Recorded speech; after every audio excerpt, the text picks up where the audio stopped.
My most significant memory of the Micah passage that Nathan read this morning is that it was read at my Grandma Donna's memorial service. She died 2 years and 1 week ago on Mother's Day of 2011. Grandma Donna lived a long and full life, but she did not die an easy death. For several years leading up to her passing, she suffered from a blood cancer called multiple myeloma. At first, she pursued aggressive treatment, but over time she came to accept her terminal diagnosis. When the pain became too much, she began receiving hospice care, which offered some relief. Having lots of time to die gives you lots of time to plan a memorial service, and Grandma Donna did that with care and intention. She selected the hymns that she wanted us to sing and the scripture she wanted us to read, and this Micah passage was one of those texts. I remember that the preacher at her service talked about how my grandmother embodied this passage, how her well-lived life was filled with doing justice, loving kindness, and walking humbly with God. The preacher cited her years as a volunteer organist at the church and the annual Christmas open house that she hosted for all of her neighbors as examples.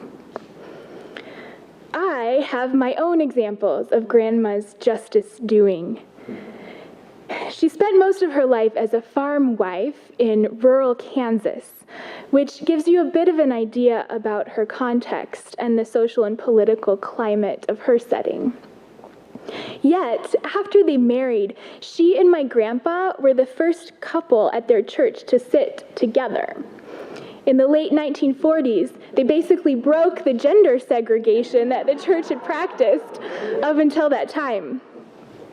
Still, she wasn't sure what she would think of a woman leading a church. Decades later, when the church hired its first woman to serve on the pastoral team, Grandma Donna's views had shifted. She offered her full support, though some at the church did not and even left because of this. Still, Grandma wasn't sure what she thought about that controversial topic of homosexuality.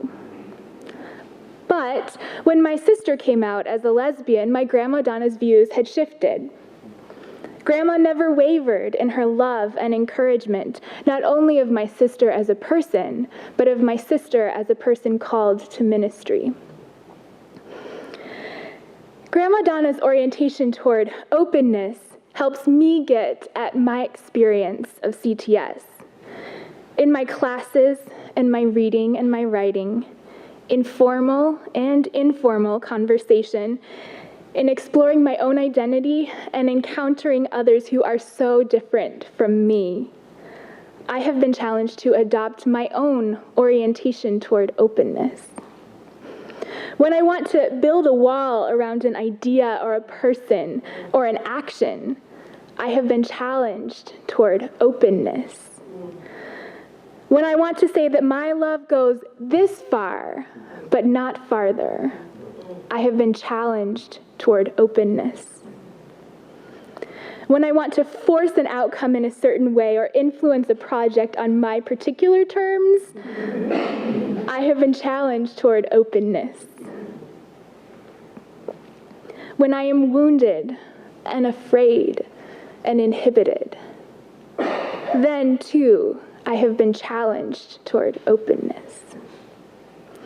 In the context of today's scripture readings, I find it tempting to reduce doing justice, loving kindness, and walking humbly with God to a set of behaviors or prescribed actions. I want to figure out the correct way to bring good news to the poor, to proclaim release to captives and recovery of sight to the blind.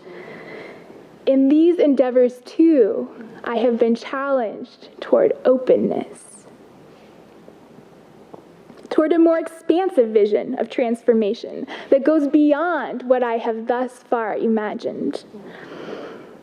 Throughout my CTS education, I have received and embraced and resisted and affirmed and been challenged by this orientation toward openness. The first line of the Micah text asks, "With what shall I come before the Lord?"